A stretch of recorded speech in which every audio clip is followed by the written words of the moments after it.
Assalamualaikum warahmatullahi wabarakatuh. Ila hadratin nabiyil mustafa sayyidina wa habibina wa maulana Muhammadin sallallahu alaihi wasallam wa ala alihi wa ashabihi wa azwajihi wa dhurriyyatihi wa ahli baitihi tahirin at-tahirin. ثم إلى حضرة جميع إخوانه من الأنبياء والمرسلين والأولياء والشهداء والصالحين والصحابة والتابعين والعلماء والمصنفين وجميع الملائكة المقربين ثم إلى حضرة جميع القراء والمفسرين والفقهاء والمحدثين وأئمة الأربعة رضي الله عنهم ثم إلى حضرة جميع أولياء الله الكرام من مشارق الأرض ومغاربها من برها وبحرها وأصولهم وفروعهم ونخص خصوصا سلطان الأولياء العارفين سيدنا الشيخ عبد القادر الجيلاني قدس الله أسراره ونور ضرائحه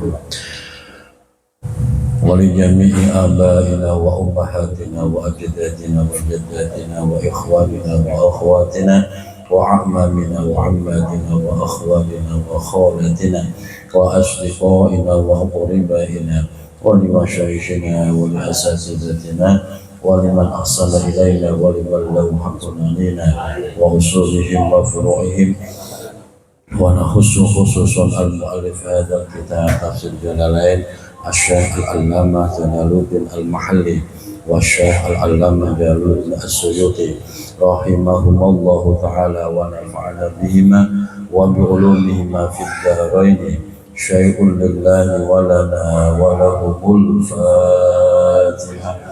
أعوذ بالله من الشيطان الرجيم بسم الله الرحمن الرحيم الحمد لله رب العالمين الرحمن الرحيم مالك يوم الدين إياك نعبد وإياك نستعين اهدنا الصراط المستقيم صراط الذين أنعمت عليهم غير المغضوب عليهم ولا الضالين آمين يا الله.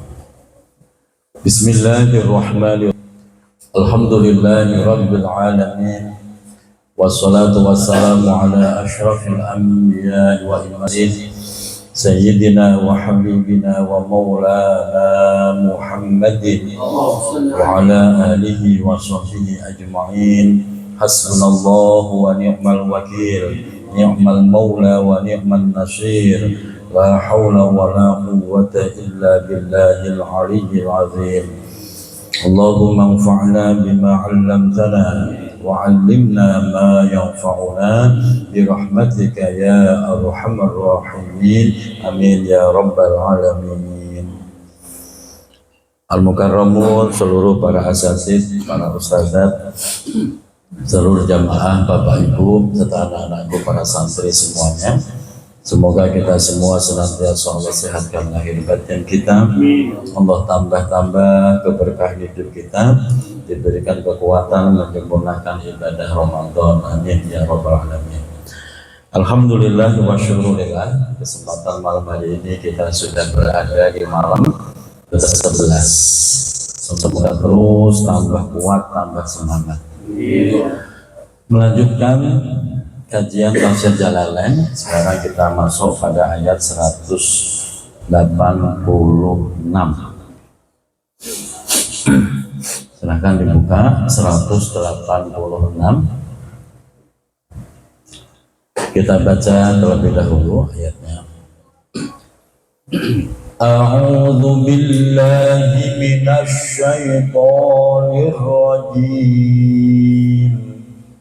أعوذ بالله من الشيطان الرجيم بسم الله الرحمن الرحيم بسم الله الرحمن الرحيم لتبلغن في أموالكم وأنفسكم أنفسكم ولتسمعن من الذين لا تبلغن في أموالكم وأنفسكم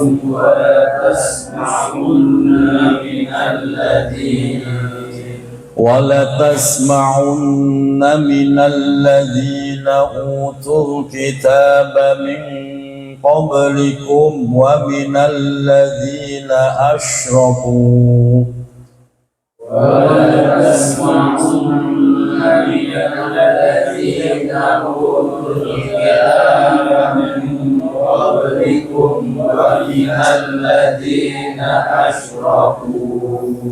ومن الذين أشركوا أذى كثيرا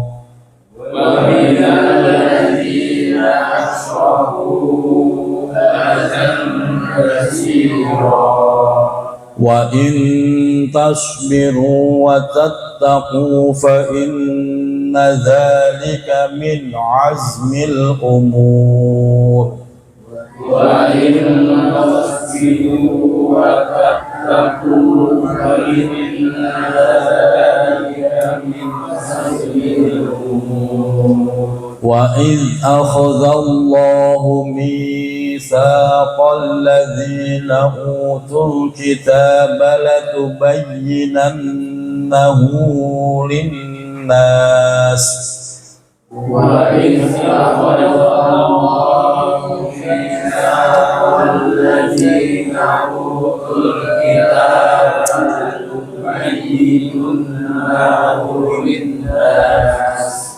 لتبيننه للناس ولا تكتمونه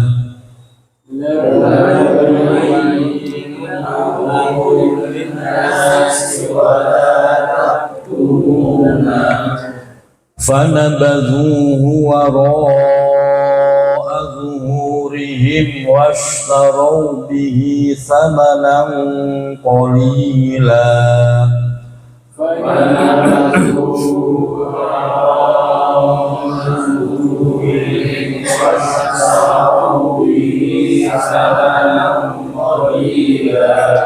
فبئس ما يشترون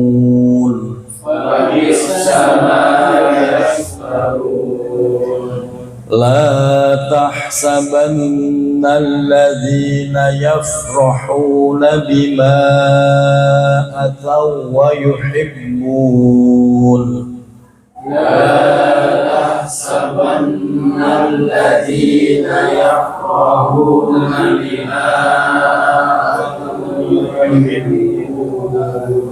ويحبون أن يحمدوا بما لم يفعلوا فلا تحسبنهم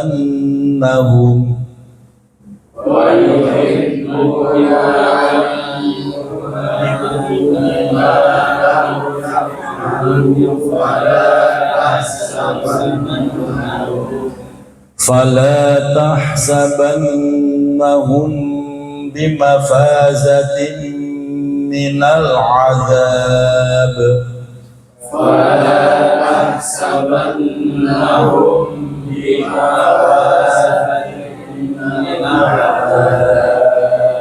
ولهم عذاب أليم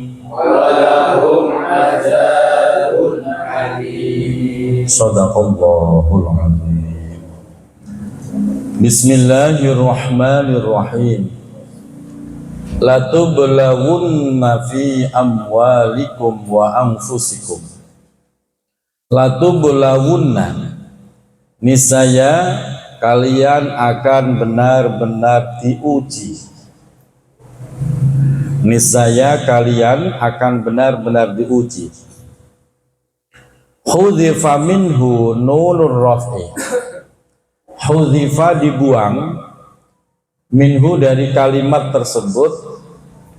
Apa yang dibuang? Nunur raf'i, nunnya rafa. Tadinya bunyinya begini, latu belawuna, latu belawuna, nunnya dibuang. Alasan dibuang litawaliyan nunutu, karena berturut-turutnya huruf-huruf nun. Karena ada nun 3 itu Pak. Latu pelawuna terus ditambah nun bertasdid. Jadi nunnya ada 3. Teorinya di dalam ilmu i'lal, bukan sorof, ilmu i'lal, ketika ada huruf double, salah satunya mati, maka yang lain yang mati itu dihilangkan. Atau yang satunya dihilangkan. Begitu juga wal wawu dhamirul jam'i.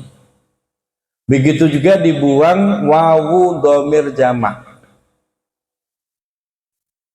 Wawu dhamir jamak dibuang. Latu belawuna, wu ada wawu lagi terus baru na.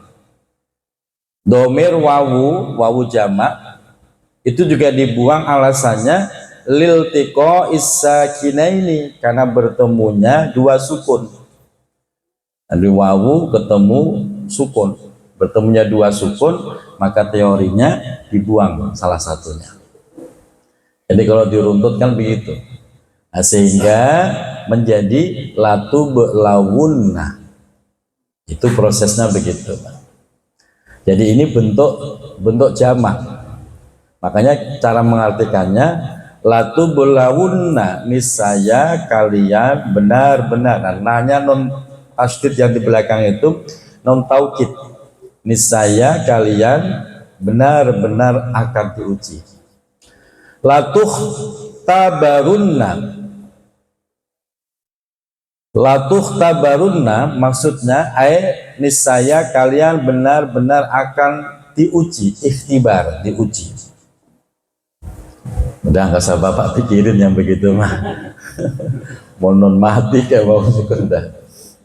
Intinya kalian semua pasti akan diuji fi amwalikum, di dalam harta benda kalian.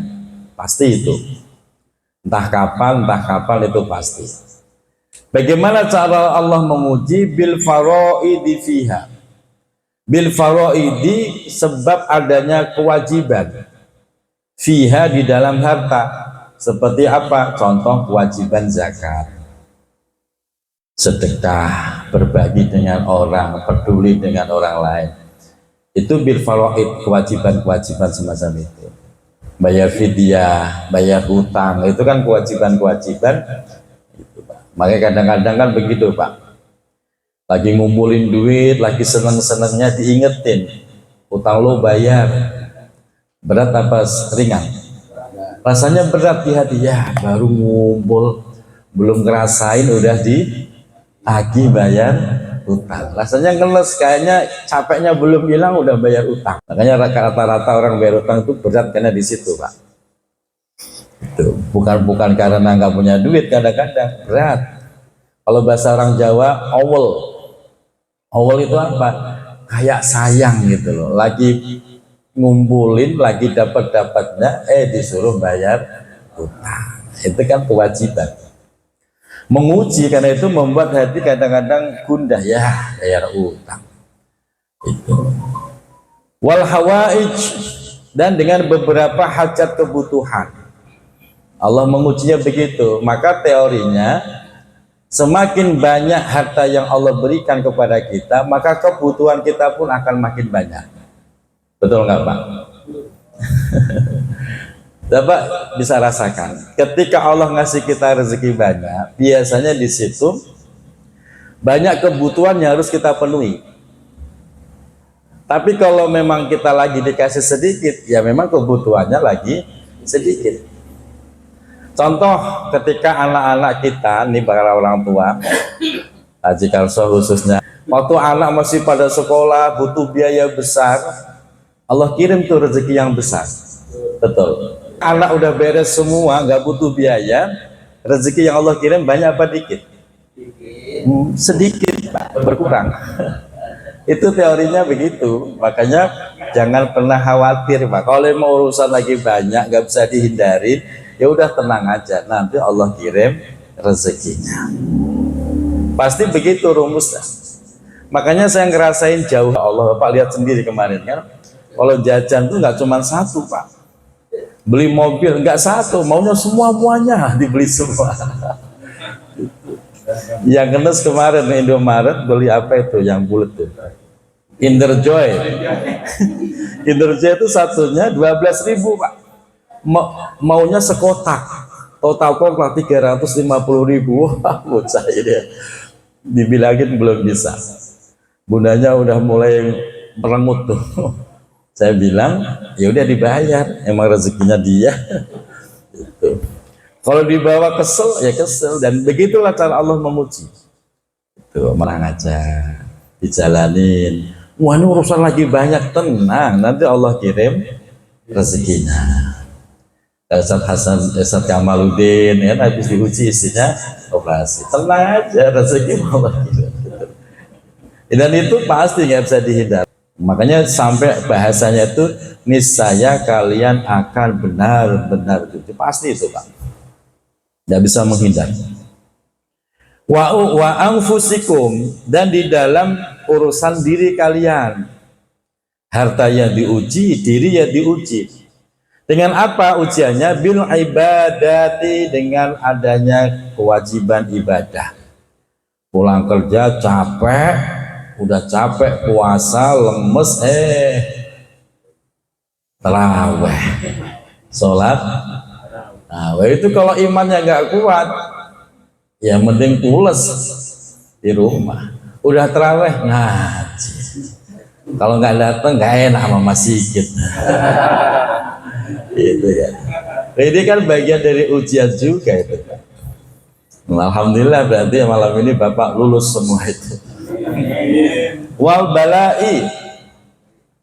Karena memang ibadah itu butuh kesabaran Pak.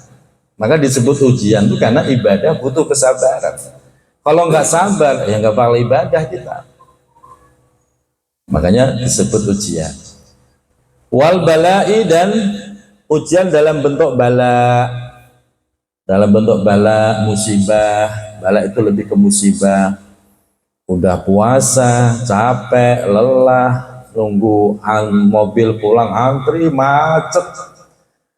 Ditambah macet di jalan, nggak bergerak. Nah itu kan bala musibah. Atau mungkin ban bocor lah, ban pecah lah, macam-macam Pak.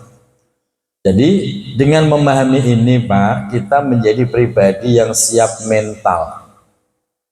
Kok tiba-tiba diuji, ya sudah disabari. Nggak ada solusi lain menghadapi ujian kecuali sabar. Kalau kita nggak siap mental, marah mulu. Kok begini sih, kok bisa begitu sih, marah mulu. Kalau kita marah tambah capeknya, betul ya, diuji kok marah, capeknya itu berlipat-lipat Pak. Tapi kalau kita sandarkan, ya sudah ada takdir, begitu. Jadi dengan begitu enak, nyaman, selalu cepat, selesainya lebih cepat dengan sabar itu. Nah jadi jangan pernah berpikir untuk menghindari ujian, karena nggak bakal bisa. Tapi berdoalah, sebagaimana kemarin kita bahas, Rabbishrahli sadri wa yassirli amri. Ya Allah, berikan kelapangan pada hatiku. Saat seseorang itu lapang menghadapi ujian, wa yassirli amri, maka Allah berikan kemudahan. Tapi kalau hatinya nggak lapang, nguret-nguret, apa nguret-nguret sasar gini, kesel gitu kan, ngedumel gitu, urusan beres gak? Tambah ruwet urusan. Nah, makanya sabar, minta dilapangkan hatinya. Selanjutnya, wala tasma'unna minal ladzina utul kitab, wala tasma'unna, dan niscaya kalian benar-benar akan mendengar,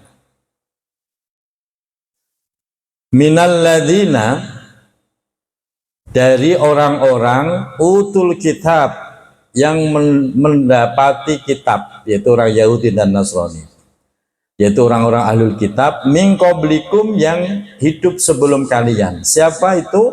Al Yahudu wal Nasara, yaitu orang Yahudi dan orang Nasrani.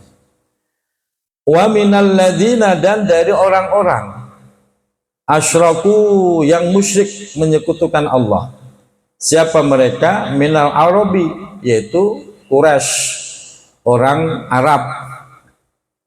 Orang Arab itu menyekutukan. Makanya dulu itu Pak, Ka'bah sekelilingnya itu berhala semua. Mereka musyrik.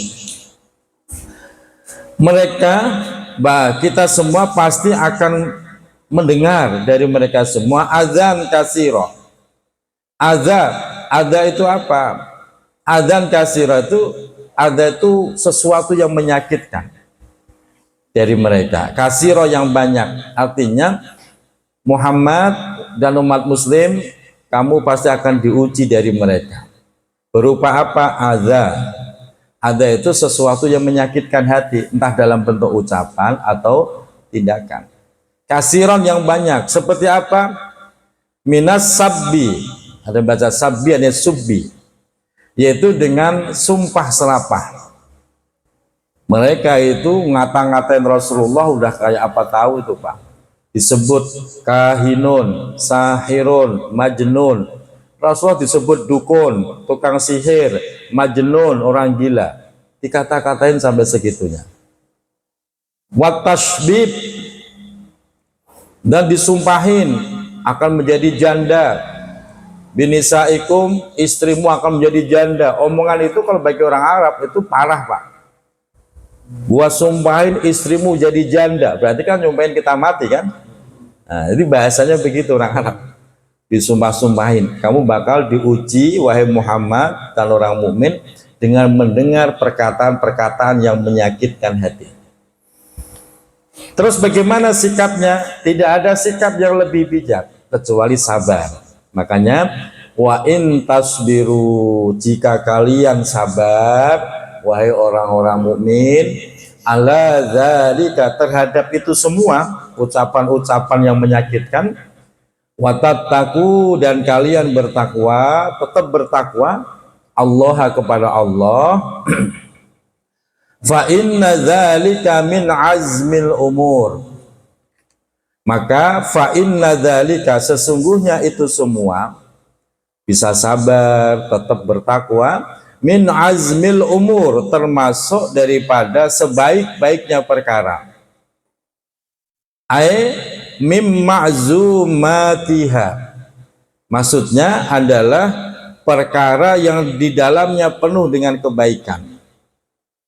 Allati ya'zamu 'alaiha liwujubiha, yaitu ya'zamu, diartikan azam atau kebaikan, 'alaiha, terhadap ketakwaan, sikap takwa dan sabar tadi, liwujubiha, sebagai sebuah kewajiban sebagai seorang muslim untuk tetap sabar dan bertakwa. Kita dikatain orang, terus kita balas ngatain, kedudukan kita sama apa beda? Akhirnya sama. Bahwa kita dikatain lo gila, terus Bapak bilang apa? Lo juga gila. Akhirnya itu kumpulan orang-orang, nah, kan begitu Pak. Makanya sabar itu menjadi wajib biar kita berbeda dengan mereka. Begitu, jangan malah balas. Kalau balas kedudukan kita sama jadinya. Dikatain goblok lo juga goblok. Kumpul tuh orang-orang gitu. Makanya nggak ada cara yang lebih baik kecuali tetap sabar. Jangan ditimpalin. Kalau ditimpalin kita kedudukannya sama. Makanya itu dianggap wajib. Kalau kita pengen berbeda, kecuali kalau Bapak nggak pengen berbeda, ya udah terusin kan bantah-bantahan, dan itu nggak ada hasilnya, malah merendahkan diri kita sendiri. Dan nggak usah ditimbalin itu, nanti juga ketahuan siapa yang gila. Makanya bener kalau ada ungkapan yang waras kalah, itu bener Pak. Yang waras, kok Bapak nggak mau ngalah, sama-sama nggak waras, berarti udah tinggal aja.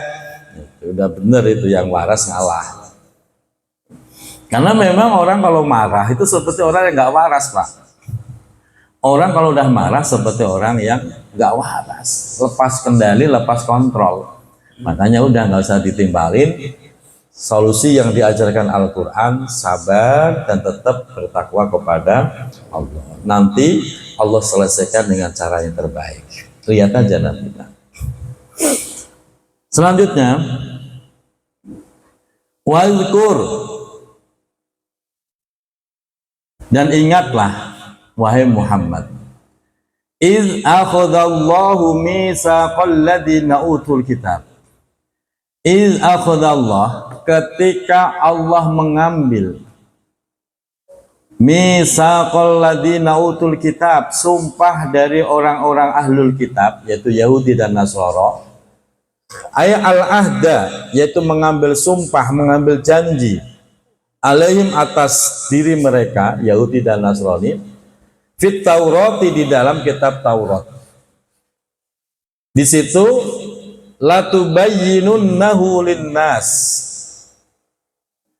sumpah yang ada di situ, latubayyinunnahu, niscaya mereka akan benar-benar menjelaskan tentang kitab Taurat, ay al-kitabi, yaitu tentang kitab. Mereka berjanji akan menyampaikan apa yang ada di dalam kitab, linnasi, kepada orang-orang. Wala taktumunahu, dan mereka berjanji tidak akan menyembunyikan kebenaran Alkitab. Bil ya'i, ada yang baca dengan ya, berarti wala yaktumunah. Watai, ada yang baca dengan tak, fil fi'laini, di dalam dua fi'ilnya, semuanya benar. Ternyata apa? Fanabadhu, mereka melemparkan janjinya. Torohu, mereka melemparkan al-misaqo, janjinya. Dilempar kemana? Waro azhurihim, ke belakang punggungnya. Ini bahasa istilah, artinya apa? Dia tidak lagi memperdulikan janjinya, dia mengabaikan janjinya, dia buang jauh-jauh janjinya. Falam ya'malu bihi, maka mereka tidak mengamalkan bihi, dengan apa yang menjadi janjinya. Makanya orang-orang terdahulu, para ahlul kitab, tahu betul Pak, bahwa nanti lahir Nabi terakhir dengan ciri-ciri begini-begini. Mereka tahu betul, sampai digambarkan alladzina ya'rifunahu kama ya'rifuna abna'ahum. Saking tahunya, mereka itu seperti mengetahui anaknya sendiri.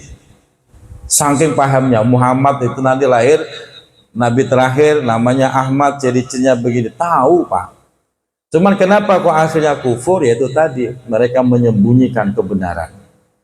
Padahal mereka udah janji akan menyampaikan apa adanya, tapi faktanya malah menyembunyikan kebenaran. Kenapa mereka melakukan itu? Washtarau bihi samanan qalila. Ini Pak alasannya. Washtarau, karena mereka menjual bihi, dengan kebenaran kitab. Akhadhu, mereka ingin mendapatkan badalahu, yaitu pengganti dari kebenaran kitab, samanan, dengan harga qalilan, yang sedikit. Maksudnya apa? Minad dunya, dari kenikmatan dunia. Sengaja ditutup-tutupin biar dia tetap laku, sengaja ditutupin biar orang nggak berpaling dari dirinya, tutup-tutupin, disembunyikan kebenaran aslinya. Mereka mengambil kenikmatan dunia itu min suflatihim, dari orang-orang level bawah, masyarakat umum. Suflatihim itu orang-orang awam yang menjadi jemaahnya. Nah, itu. Biriyasatihim, dengan kepintaran mereka. Fil ilmi, di dalam ilmu pengetahuan. Tapi fakatamuhu, ternyata mereka menyembunyikan ilmu tersebut. Kenapa dia menyembunyikan itu? Khaufa futihi, yaitu takut kehilangan, alaihim, atas diri mereka. Jadi kebenarannya disembunyikan, biar orang nggak tahu nanti ada namanya Nabi terakhir yang bernama Muhammad. Disembunyikan. Nah, jadi sedikit sekali orang-orang ahlul kitab itu yang jujur. Sedikit sekali. Mereka tahu tapi sengaja menyembunyikannya. Fabi sama yashtaru, dan ini pelajaran penting Pak, bukan hanya orang Yahudi Nasrani. Orang yang disebut ustadz, orang disebut kiai, kalau dia menyembunyikan kebenaran itu perilakunya udah kayak Yahudi Nasrani Pak. Contoh umpamanya dia tahu persis bahwa itu haram, cuman dia nggak enak mau ngomong haram. Saya nggak enak mau ngomong haram, kenapa? Habis dibagi duit. Itu sama kelakuan begitu kelawan Yahudi Nasrani, akhirnya kan menyesatkan. Nah makanya biar kita itu jadi ustadz, jadi tokoh itu terbebas dari belenggu-belenggu begitu, jangan suka minta sama orang. Jika kita tegas, kalau haram ya haram, kalau halal ya halal. Kalau kita suka minta, akhirnya kita mau tegas nggak bisa Pak, terbelenggu dengan hutang budi semacam itu.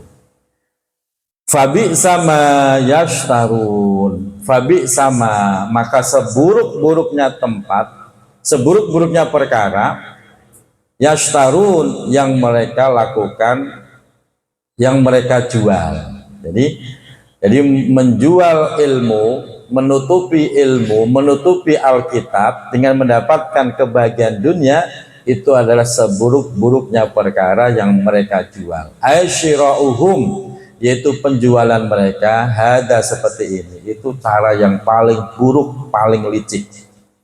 Jadi tidak boleh menjual agama, tidak boleh menjual ayat-ayat Al-Quran. Wala tashtaru bi ayati samanan qalila, janganlah kalian menjual ayatku dengan harga yang murah. Orang liberalis memahaminya, ini orang liberal Pak, yang nggak boleh kan kalau harga murah, kalau dijual mahal boleh kali itu. Yang nggak boleh itu harga murah, dijual itu ayat Quran 1 juta 2 juta itu nggak boleh, kalau 1 miliar mah boleh. Itu orang liberal Pak, salah memahami logika. Harusnya sedikit aja nggak boleh, apalagi banyak lagi, itu cara memahaminya. Tapi dia balik, yang nggak boleh kan sedikit, kalau banyak mah boleh. Itu logika yang terbalik. Kan nanti Bapak akan banyak menemukan ayat wala tashtaru bi ayati, wala tashtaru bi ayati, kalian jangan menjual ayatku dengan harga yang murah. Artinya apa? Jangan pernah menutupi kebenaran. Al-Quran harusnya begini, wah di otak-atik, yang halal biar jadi haram, yang haram biar jadi halal, adanya kepentingan pribadi, kepentingan politik, kepentingan sosial. Yang paling ngenes Pak, saya ingat betul dulu waktu awal-awal ada partai PKB. Wah itu gencar itu. Dari P3, PKB kan itu terjadi gap yang keras. Orang P3 pakai dalil, kalau kalian masih muslim, coblos P3, karena P3 lambangnya Ka'bah. Kalau nggak begitu, kalau nggak Ka'bah berarti berpaling. Waduh, kok jadi ke situ-situ itu. Oh itu luar biasa di daerah Jawa, kata kalau di sini ya, Jawa itu keras sekali. Ini ngawur nih pembicara ini, jurkamnya ngamur sampai dibawa-bawa ke situ. Kan P3 lambangnya Ka'bah kan Pak. Kalau nggak milik Ka'bah berarti kafir, itu katanya. Waduh itu. Nah itu seperti itu tuh Pak yang membahayakan. Salah memaksakan ayat untuk mementingkan kepentingan pribadi dan politiknya. Dosa besar, diancam oleh Allah. Selanjutnya, nah selanjutnya nih Pak, ini ngeri-ngeri sedap ayat ini Pak. Ayat ini ngeri-ngeri sedap. Sebelum kita baca Pak, saya tanya jawab dengan jujur. Bapak lebih senang dipuji apa dicaci? Nah, jujur berarti kan? Umpamanya Bapak nih malam ini nggak terawih, tapi orang nyangkanya terawih, seneng apa sedih? Nggak terawih tapi disangka sholat terawih, seneng apa sedih? Seneng kan? Berarti Bapak jujur. Sekarang kita bahas ayatnya, ancamannya seperti apa gitu loh Pak, biar kita sadar itu. La tahsabanna, Janganlah sekali-kali kalian menyangka. Bitai ada yang baca dengan ta, wal ya'i baca dengan ya. Kalau ya la yasabanna. Kalau dibaca dengan ta berarti alladzina itu menjadi maf'ul bih. Kalau dibaca dengan ya berarti alladzina menjadi fa'il. Tetap nanti secara makna substansinya sama, cuman beda kedudukan. La tasabanna, janganlah sekali-kali engkau menyangka alladzina kepada orang-orang, maf'ul bih dia. Yafrahuna yang merasa girang, merasa bahagia. Girang dalam arti girang di sini bangga dan penuh kesombongan. Itu apa yafrahun. Girang, bangga bima dengan sesuatu atau yang mereka kerjakan. Bima atau dengan perkara yang telah mereka kerjakan.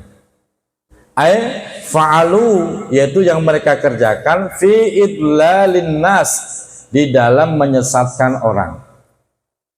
Ini ayat kaitannya dengan orang-orang Yahudi yang menyesatkan umatnya. Ini namanya makna khusus.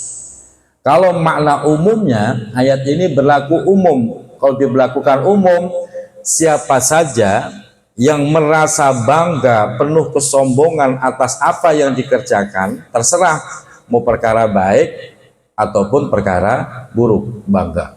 Nih gua nih tanggal 11 sudah khatam 3 kali. Emang ada kayak gua? Itu tuh diancam Pak, termasuk itu. Jangan kau kira orang seperti itu. Satu itu. Yang kedua, wa yuhibbuna, jangan sekali-kali kau kira wa yuhibbuna itu orang-orang yang senang ayyuhmadu jika mereka dipuji bima dengan sesuatu lam yaf'alu yang enggak pernah dikerjakan. Seperti tadi, enggak terawih disangka terawih dan Bapak merasa senang. Manggut-manggut ya. Walaupun Bapak enggak mengiyakan dengan lesan, tapi Bapak manggut-manggut seakan membenarkan sangkaan itu. Minat tamassuki bil haq, yaitu baik itu dalam melakukan kebenaran. Wahum, padahal mereka semua ala dolalin, berada dalam kesesatan. Intinya apa? Fala tahsabannahum, maka janganlah sekali-kali kalian menyangka mereka semua, dua kelompok.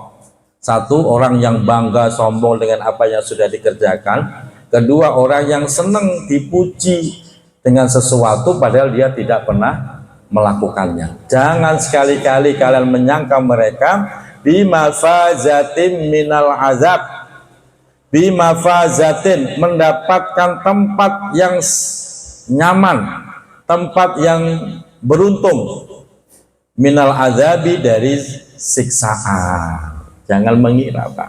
Artinya apa?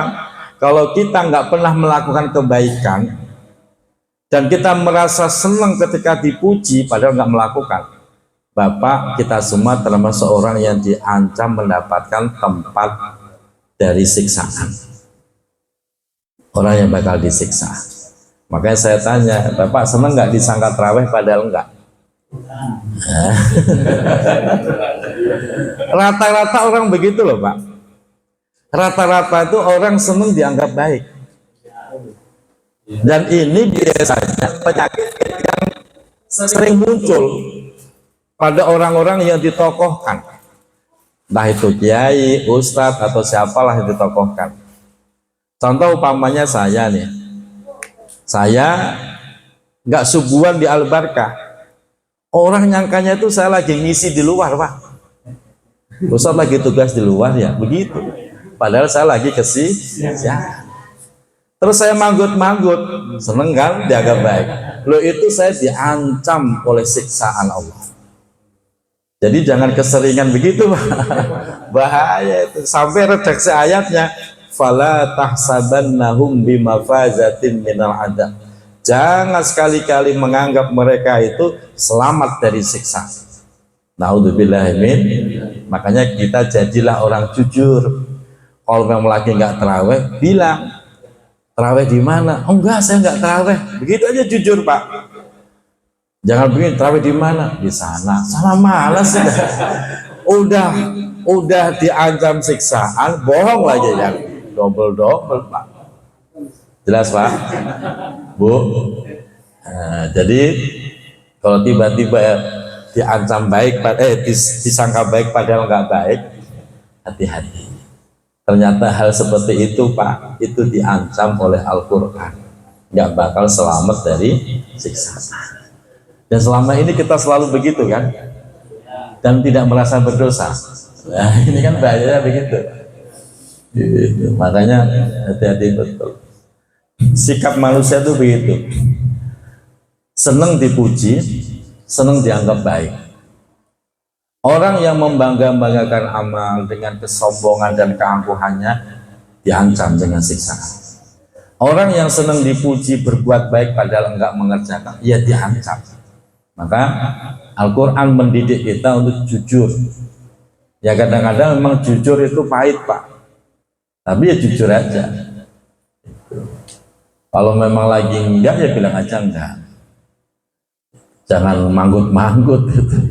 Bapak nggak ngomong iya tapi manggut-manggut, itu kan membenarkan sangkaan, dan itu diancam oleh Allah. Fala tahsabannahu, maka sekali-kali kalian jangan menyangka mereka bil wajhaini, dengan dua wajah. Artinya dua wajah, bisa dengan tak, bisa dengan ya.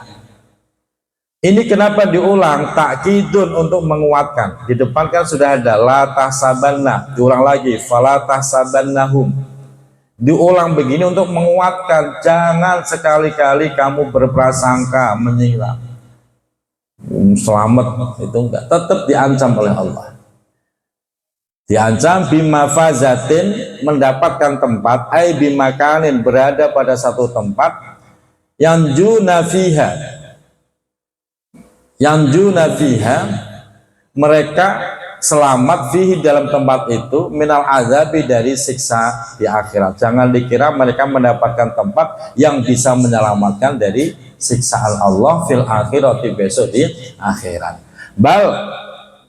Bahkan atau akan tetapi hum, mereka semua dua kelompok tadi, fi makanin, akan berada di sebuah tempat, yu'azzabuna fihi, yu'azzabuna, yang mana mereka akan disiksa, fihi, dalam tempat tersebut, wahwa, dan tempat yang dimaksud itu adalah jahannam. Naudzubillah min. Nah, kita istighfar, astagfirullahaladzim. Kemarin disangka baik mulu, manggut-manggut mulu. Ini kok ada uang 1 juta, kamu ya yang infak. Ngomong iya mangga, cuman mesem. Itu sama Pak, membenarkan sangkaan yang tidak benar. Itu diancam ayat ini. Jujur aja, oh enggak, itu bukan infak saya. Jujur aja.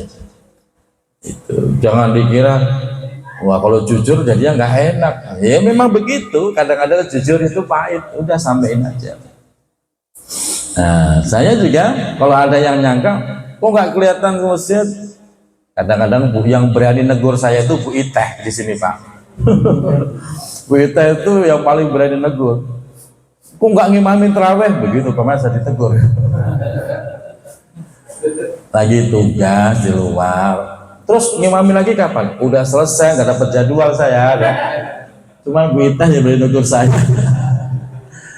Ya sudahlah. Kita jujur gitu loh. Oh. Jangan ditutup-tutupin gitu. Nanti kita termasuk orang yang diancam ayat ini.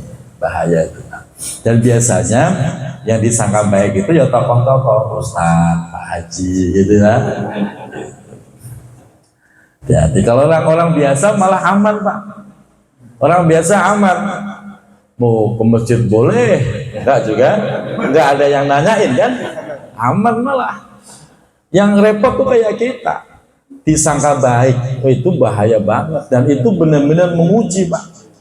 Mau jujur nggak enak, kalau nggak jujur kok kayak jadi merasa berdosa. Ya udah jujur aja, biar kita nggak terjebak pada ayat ini. walahum maka berhak bagi mereka, oh Pak luar biasa nih, azabun siksaan alimun yang pedih, ay mu'limun yang menyakitkan, fiha di dalam neraka jahanam. Serem loh Pak ancamannya. Jadi kalau selama ini kita merasa nyaman dengan sangkaan-sangkaan itu, ternyata ancamannya serem banget. Insyaallah. Selanjutnya, wa maf'ula bihasbil ula. Wa maf'ula bihasbi, adapun dua maf'ulnya kalimat yahsabu, wa maf'ula yahsabu, adapun dua maf'ul kalimat yahsabu. Jadi hasiba yahsabu itu fi'il yang disamakan dengan dzonna. Artinya apa? Dia punya dua maf'ul. Tuh kan, nggak usah dipikirin Pak, dengerin aja. Dia itu punya dua maf'ul. Saya menyangka, hasiba itu menyangka atau menduga. Umpamanya saya menduga bahwa dia adalah ini. Saya menduga bahwa dia itu maf'ul pertama. Bahwa dia adalah umpamanya guru. Guru itu maf'ul kedua. Selalu begitu Pak, kata hasiba. Nggak mungkin dia maf'ul satu, pasti dua. Saya mengira bahwa dia adalah petani. Jadi dia itu maf'ul pertama, petani maf'ul kedua. Dia punya dua maf'ul. Nah, makanya di sini wa maf'ula yahsabu, dua maf'ulnya kalimat yahsabu, al-ula yang pertama dalla alaihima. Dalla telah menunjukkan alaihima kepada kata alaihima, yaitu dua kelompok tadi Pak, orang yang bangga sombong dengan yang dilakukan dan orang yang senang disangka baik. Maf'ula saniyah, adapun maf'ul kedua ala qira'atit tahtaniyah, yaitu ketika kita membaca dengan tahtaniyah. Tanya itu apa? Membaca dengan tak, la tahsaban. Wa alal fauqoniyah, dan bisa jadi ketika membaca dengan fauqoniyah, yaitu wala yahsaban. Nah, maka kalau sudah begitu khudifas sani, maka dibuanglah maf'ul yang kedua, faqat maf'ul kedua saja. Nah, itu jadi teorinya begitu. Mau bacalah tasaban ya boleh, mau bacalah yasaban boleh. Ini menurut qiraah. Tapi kalau qiraah kita memakai dengan la tasaban allati. Nah, selesai. Sekarang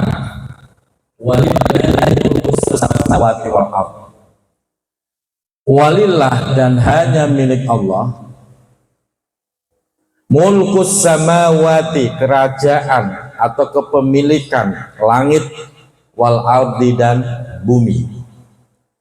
Ai khazainul matari war rezeki, gudang dari hujan dan rezeki, wan nabati, dan tumbuh-tumbuhan, wa ghairiha, dan selainnya, semuanya itu milik Allah. Kenapa kok tiba-tiba langsung masuk ke walillah? Itu tadi Pak, jangan pernah bangga dengan apa yang sudah dikerjakan. Jangan merasa senang disangka baik. Ketahuilah, itu semua yang harusnya bangga itu Allah. Karena kita nggak bakal bisa berbuat baik tanpa pertolongan Allah. Jadi disandarkan, dikembalikan lagi ke Allah.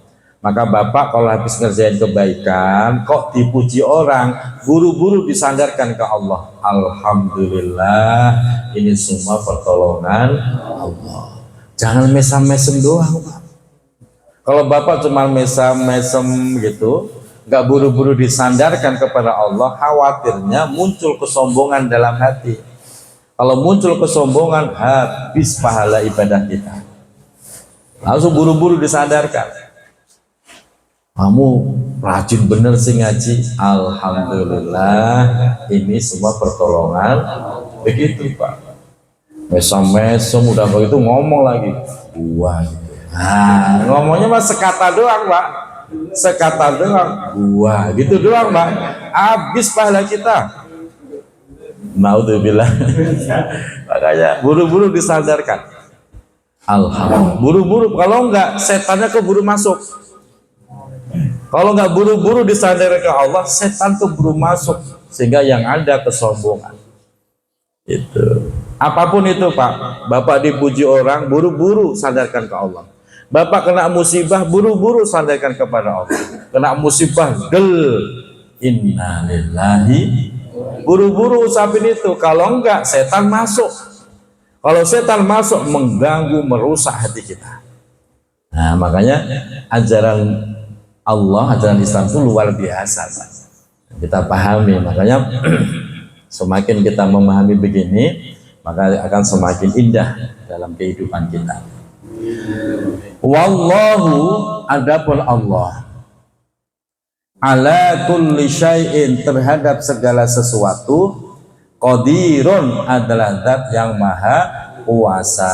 Tapi kuasanya Allah, sifat kudratnya Allah, ta'alluqnya kemarin sudah kita bahas, terhadap segala sesuatu yang bersifat mungkinan. Wa minhu, dan diantara kuasa Allah adalah ta'dzibul kafirin, mampu menyiksa orang kafir, wa inja'ul mu'minin, dan mampu menyelamatkan orang mukmin. Itu kuasa Allah. Artinya apa? Kuasa Allah tidak mungkin bertentangan dengan janji Allah. Umpamanya kok dibalik, Allah kuasa menyelamatkan orang kafir, dimasukkan ke dalam surga, itu salah. Kalau Allah kuasanya seperti itu, bertentangan dengan janji Allah. Janji Allah apa? Orang kafir masuk neraka. Nggak ada dalam Al-Quran janji Allah orang kafir masuk surga. Nah, makanya janji Allah nggak mungkin bertentangan dengan kuasa Allah nggak mungkin bertentangan dengan janji Allah. Itu. Selanjutnya, karena semua itu adalah milik Allah dan Allah kuasa ada segala hal, inna fi khalqis samawati wal ardh, sesungguhnya fi khalqis samawat, di dalam penciptaan langit, wal ardi, dan penciptaan bumi, wama, dan apa saja, fihima, yang ada di dalam keduanya, langit dan bumi, minal ajaibi, dari hal-hal yang menakjubkan. Luar biasa, di langit ada ini itu, di bumi juga sama. Waqtilafil laili, dan silih bergantinya malam, wan nahari, dan siang, bil maji'i, yaitu dengan datang, wazihabi, dan pergi, silih berganti. Kalau malam datang, maka siang pergi. Kalau siang datang, maka malam pun pergi. Itu wal maji'i wazihab.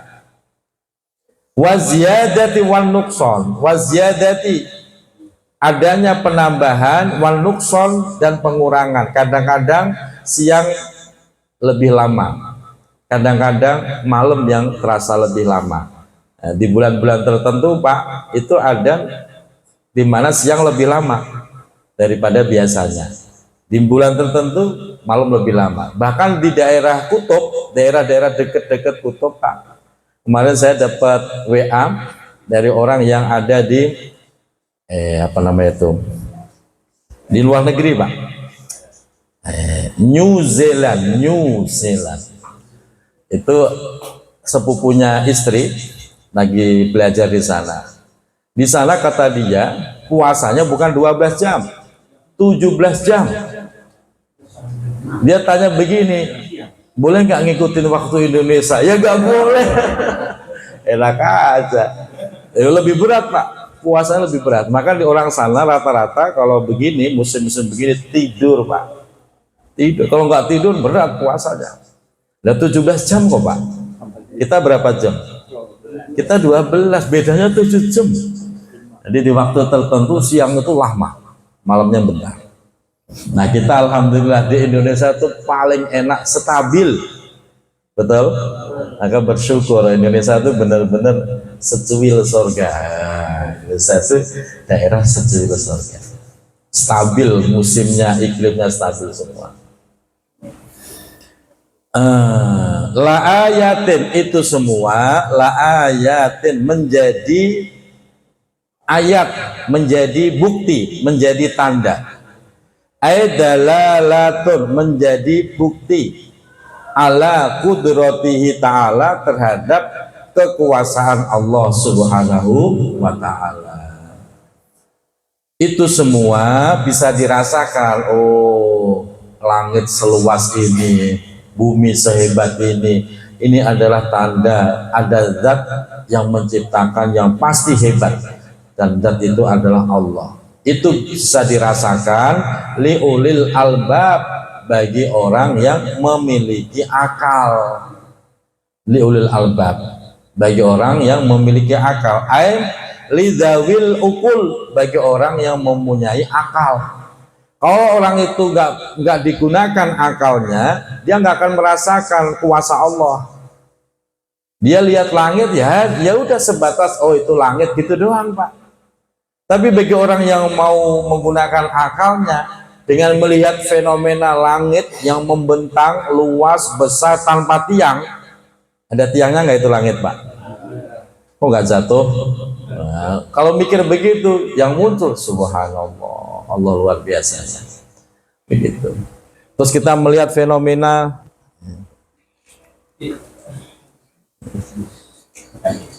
tiba-tiba.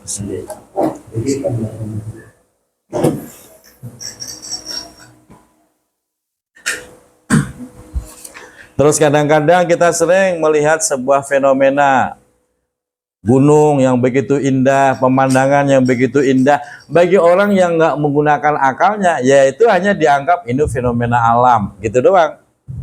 Tapi bagi orang yang mempunyai akal, yang cerdas, yang baik, ini tidak sekedar fenomena alam, tapi ini adalah kuasa Allah.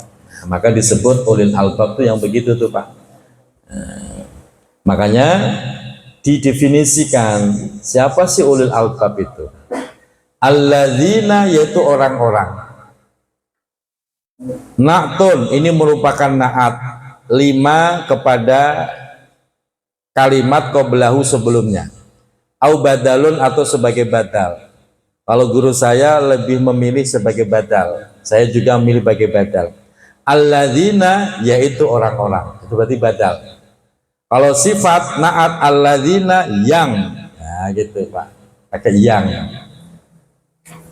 Kita sebagai badal. Siapa sih ulul albab? Alladzina, yaitu orang-orang. Yazkurunallah, yang selalu ingat kepada Allah. Zikir kepada Allah, qiyaman, baik dalam keadaan berdiri, wa qu'udan, dalam keadaan duduk, wa ala junubihim, dalam keadaan tiduran, muttajiin, tiduran, baring-baring. Itulah orang ulul albab. Mau berdiri, mau tidur, mau duduk, mau jalan, dia selalu memperbanyak zikir, ingat kepada Allah. Itulah ulul albab. Orang yang seperti itu, dia akan peka hatinya. Setiap lihat sesuatu yang indah, akan muncul kalimat subhanallah, masya Allah, tabarakallah, subhanallah. Itu. Nah kayak Jauhar itu Pak, tadi sore beli mainan, bundanya dong, nah itu Jauhar beli mainan berapa? 65.000. Jauhar datang, ayah makasih mainannya, makasih loh, begitu. Yang tadinya mau gregetan, hilang tuh gregetan. Subhanallah, anak saya udah bisa ngucapin loh. Itu kan luar biasa Pak. Bagi anak sekecil itu bisa ngomong terima kasih, itu sesuatu yang luar biasa. Kalau udah tua ya biasa saja kan. Itu ya, tanya kita udah jajan kok banyak banget itu. Begitu dia makasih ayah, hilang itu kesolah. Subhanallah. Sini. Ayo main sama ayah. Main Pak. Beli kereta-keretaan itu. Nah artinya zikir itu penting. Sebab dengan zikir itulah, satu, hati kita tenang. Ala bidzikrillah tatmainnul qulub. Yang kedua, kita terbimbing. Orang yang ahli dzikir selalu dapat bimbingan dari Allah. Yang harusnya kepleset, nggak jadi kepleset Pak. Seakan-akan ada yang ngingetin, jangan lewat situ, licin. Nah, itu jangan, bahaya, terbimbing. Yang ketiga, orang yang ahli dzikir itu terberkati. Artinya selalu diberkahi oleh Allah di setiap ucapan dan tindakannya. Itu hebatnya orang yang ahli dzikir. Nah, makanya kita usahakan selalu dzikir. Nah, dzikir dia tidak harus kemana-mana bawa tasbih, enggak. Oh, bawa tasbih gede-gedean jalan gitu kan. Ngapain begitu? Malah dianggapnya orang sombong. Enggak usah. Dzikir itu di hati. Dzikir itu di hati. Sesekali boleh diucapkan di lisan. Tapi kalau kelihatan takut fitnah ya di hati. Sambil ngopi, dzikir. Bisa nggak ngopi dzikir? Bisa. Setiap seruputan, alhamdulillah. Ada pahalanya nggak ngopinya? Sambil ngerokok, dzikir. Bisa nggak? Setiap alhamdulillah. Apalagi kalau Marlboro, Monas kelihatan. Nah itu, orang itu kalau dzikir semua jadi pahala Pak. Karena semua diiringin dzikir. Makan ya dzikir, ngopi dzikir, lagi jalan naik motor, dzikir, terberkati semuanya. Ini hebatnya orang dzikir. Maka dibiasakan. Sebab kalau nggak biasa selalu suka lupa Pak. Suka lupa. Wah pas di masjid mah dzikir. La ilaha illallah, la ilaha illallah. Begitu keluar masjid, udah nggak dzikir lagi, liar lagi pasti dia.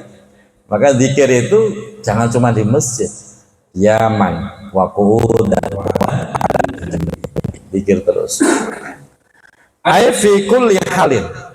Maksud daripada ayat itu fi kulli halin, di setiap kondisi usahakan dzikir terus. Wa Ali bin Abbas, dan menurut riwayat Ibnu Abbas, yusallu hasbat tokoh, yusalluna kadzalik, mereka semua bukan yusallu Pak, sebentar saya cek lagi ya.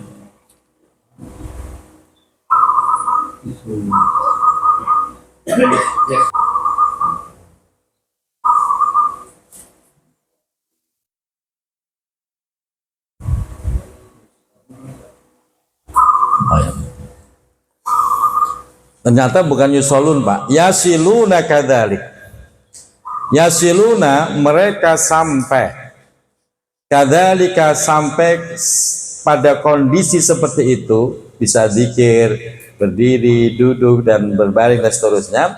Hasbat tokoh, tergantung tokoh itu kekuatan hatinya. Jadi tergantung kekuatan hati. Kalau hatinya kuat, orang itu akan mudah dzikir di mana saja bisa. Tapi kalau memang hatinya lemah, imannya lemah, dia hanya bisa dzikir kalau di masjid doang. Begitu keluar dari masjid, udah nggak inget-inget lagi. Nah, makanya disebut hasbat tokoh, tergantung kekuatan hati. Yang kedua, ciri-ciri atau tanda ulil albab yang kedua adalah wayatafakkarun. Nah, ini cirinya, ciri khas orang ulul albab. Wa yatafakkarun, mereka selalu berpikir. Fi khalqis samawati wal ard. Fi khalqis samawati, di dalam penciptaan langit. Dia pikirin tuh, ya Allah, langit seluas itu, sebesar itu, setinggi itu, binggoiri imadin, kok nggak ada tiangnya dan nggak jatuh. Langit katanya lapis 7, pesawat kok bisa sampai terbang, ya itu kan, di atas. Dipikirin semua ciptaan langit, wal ardi, dan ciptaan bumi, dipikirin. Tujuannya apa? Liyastadlu, agar mereka bisa mengambil dalil, bihi, dengan mikirin ciptaan langit dan bumi, ala qudrati soni'ihima, terhadap kuasanya pencipta langit dan bumi. Sehingga dia bisa mengambil dalil, kalau yang diciptakan aja sehebat ini, bagaimana sang pencipta? Akhirnya dia tambah yakin, tambah mantap kepada Allah. Makanya banyak sekali Pak, para ilmuwan yang tadinya agamanya tidak Islam, karena dia gunakan kecerdasannya dengan baik, dia masuk Islam. Ahli bedah, tiap hari dia bedah badan manusia. Dia pikirin, ini kalau yang menciptain manusia nggak mungkin bisa menciptakan sekompleks ini, usus besar, usus kecil, macam-macam, rumit. Ini pasti yang menciptakan zat yang maha hebat. Akhirnya dia syahadat masuk Islam. Orang Jepang kagum meneliti air zam-zam, akhirnya masuk Islam. Jadi banyak ilmuwan-ilmuwan yang menggunakan kecerdasannya, memikirkan ciptaan Allah, akhirnya kebuka pintu hidayah, masuk Islam. Nah, makanya menggunakan kecerdasan akal itu penting, agar kita semakin yakin dengan kebesaran Allah. Dan sebaliknya, walaupun Islam dari kecil, dari lahir, udah Islam Pak, nggak bapak ibunya Islam, tapi kalau nggak digunakan akalnya, imannya tetap aja tipis. Karena dia melihat sesuatu di alam dunia ini biasa-biasa saja, nggak ada yang mengagumkan, sehingga dia tidak ingat dengan kuasa Allah. Nah, makanya dengan terus menggunakan kecerdasan itu akan menggugah semangat kita, keyakinan kita terhadap kuasa Allah. Makanya dengan begini Pak, disimpulkan ulil albab itu siapa? Orang yang cerdas secara spiritual, ahli zikir. Yang kedua, orang yang cerdas secara intelektual, akalnya digunakan. Hatinya ya cerdas, akalnya juga cerdas. Itulah ulil albab, cerdas secara spiritual dan cerdas secara intelektual. Itulah ulil albab. Yakuluna, sehingga mereka akan mengucapkan setelah mengamati, mempelajari, menyaksikan, mereka mengucapkan kalimat Rabbana ma khalaqta hadza batila. Rabbana, wahai Tuhan kami, ma khalaqta, tidaklah engkau menciptakan hadza, makhluk ini, ay al khalqa, yaitu makhluk, alladzi narahu, yang kita lihat. Tidaklah engkau menciptakan makhluk ini batilan, dengan kesia-siaan. Ay halun, batilan itu hal. Abasan, makna batilan di sini abasan, sia-sia, tiada guna. Akhirnya muncul Pak. Oh, sadar ternyata gak ada ciptaan Allah yang sia-sia. Saya kasih contoh bahwa semua ciptaan Allah itu berguna, walaupun kita anggap itu jelek. Contoh kentut, apa Pak? Kentut, ada gunanya nggak Pak? Ada manfaatnya nggak? Penting nggak ngentut itu Pak? Kentut. Saya membaca artikel orang sehat, orang yang sehat sehari semalam kentutnya harusnya 20 kali. Bapak udah berapa kali? Jangan malah begini, oh, alhamdulillah saya tahan nggak kentut seharian. Salah, yang benar itu ya kentut gitu loh Pak. Penting itu Pak. Bayangin kalau nggak bisa kentut, Bapak siapin tuh budget 2 juta paling tidak, operasi kentut. Kedip yang selama ini kita nggak pernah ngeh, mata kita bisa kedip. Penting nggak itu Pak? Penting Pak. Seganteng apapun, kalau matanya nggak bisa kedip, serem, melotot mulu. Nah, akhirnya dengan mikir begitu, subhanallah, nggak ada yang sia-sia. Bahkan kita diberikan rasa sakit, itu nikmat loh Pak. Saya bayangkan kalau kita nggak punya rasa sakit. Bapak pulang dari pengajian, tahu-tahu sampai rumah kuping copot 1. Yang nggak terasa, nyangkut di pagar Pak, nggak terasa karena nggak sakit. Kupingmu mana Pak? Iya di mana ya? Nggak terasa. Bayangin tuh kalau nggak punya rasa sakit. Cuman karena kita dikasih Allah rasa sakit, begitu kesenggol dikit kita sadar. Makanya Rabbana ma khalaqta hadzal batila. Nggak ada yang sia-sia. Semuanya bermanfaat. Bahkan yang katanya lalat tuh lalat, Pak. Yang katanya nyamuk, semua ada manfaatnya dengan tugasnya masing-masing. Nah, dengan begitu kita jadi tambah yakin dengan kuasa Allah. Bahkan dengan memahami itu semua, dalilan menjadi dalil, menjadi bukti ala kamali kudratika, terhadap sempurnanya kuasamu ya Allah, sehingga orang itu akan mengucapkan kalimat subhanak, maha suci engkau ya Allah. Lihat istri, subhanallah. Bapak kalau lihat istri subhanallah apa innalillah? Ya terserah apa sih. Subhanallah istriku. Lihat anak, subhanallah. Lihat apa lagi, Pak? Jangan sampai kebalik loh. Lihat istri orang, subhanallah. Lihat istri sendiri, innalillah, astagfirullah. Jangan, Bapak salah itu. Subhanallah. Itu tadi dengan pemikiran yang serius, ya Allah, kenapa kok Allah menciptakan begini. Kita pikirin tuh, akhirnya ketemu tuh, kliknya ketemu. Oh ini rahasianya, subhanallah. Nah, sehingga ahli dzikir, ya, ahli mikir itu menjadi sosok ulil albab yang dicintai oleh Allah. Makanya mikir dan dzikir, dzikir dan mikir itu jangan sampai dihilangkan. Subhanak, sehingga muncul kalimat subhanak, maha suci engkau ya Allah, ayat tanzihan, bersih suci, laka bagimu, anil abasi, dari kesia-siaan. Nggak mungkin Allah menciptakan sesuatu tuh sia-sia, nggak ada manfaat, nggak ada tujuannya. Betul? Sepakat? Kira-kira apa fungsi tembakau Allah ciptakan? Kira-kira Allah menciptakan tembakau ada fungsinya nggak? Buat apa? Makanya kalau ada orang rokok jangan kesel gitu loh, Pak. Karena salah satu fungsi tembakau itu rokok. Itu makanya kalau Pak Haji Herman orang daerah tembakau bukan rokok, itu pertanyaan. Itu. Dan coba selain rokok, tembakau buat apa? Sampai sekarang belum ditemukan. Untuk apa belum ditemukan? Sampai sekarang hanya orang tahunya tembakau ya buat rokok.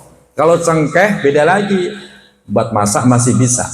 Tapi kalau tembakau saat ini baru ditemukan hanya untuk rokok. Nah kalau kita nggak ngerokok, ini Pak Rahmat. Begitu loh Pak. Jadi nggak mungkin Allah menciptakan tembakau terus sia-sia nggak digunakan, itu nggak mungkin. Pasti ada fungsi. Makanya perokok yang ahli dzikir ketika ngerokok, alhamdulillah, masya Allah. Yang nggak ngerokok ya udah biarin aja. Enak pokoknya Pak. Jadi orang, jadi nikmat semua, pahala semua. Nah itu yang diinginkan oleh Allah, jadilah ulil albab gitu ya. Setelah itu apalagi? Faqina adzabannar, maka lindungilah kami ya Allah adzabannar, dari siksa neraka. Maksudnya apa? Maksudnya agar saat kita memanfaatkan bumi, langit beserta isinya, jangan sampai bertentangan dengan syariat Allah. Jangan sampai disalahgunakan sehingga nanti malah menjerumuskan kita ke dalam neraka. Tanaman ganja, sebelum rame ada istilah ganja itu dilarang, orang Aceh dari zaman dulu udah nanam ganja. Betul. Buat apa? Buat masak. Kenapa sekarang kok dilarang? Karena disalahgunakan. untuk nge-flash.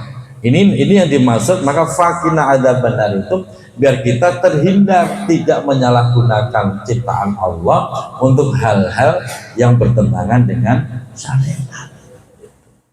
Makanya silahkan nikmati semua yang Allah ciptakan, yang penting jangan bertentangan dengan syariat. Disitulah fakina adzaban nar. Kita mohon dibebaskan, dijauhkan dari siksa api neraka. Wallahu a'lam bishawab. Shadaqallahul Allahumma arhamna bil Qur'an waj'alhu lana wa nuran wa hudan wa rahmah.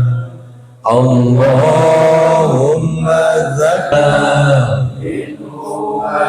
nasina wa 'allimna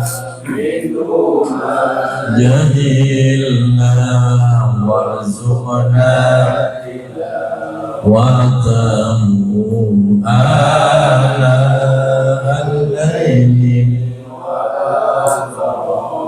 wan-nahar waj'alhu lana hujjatan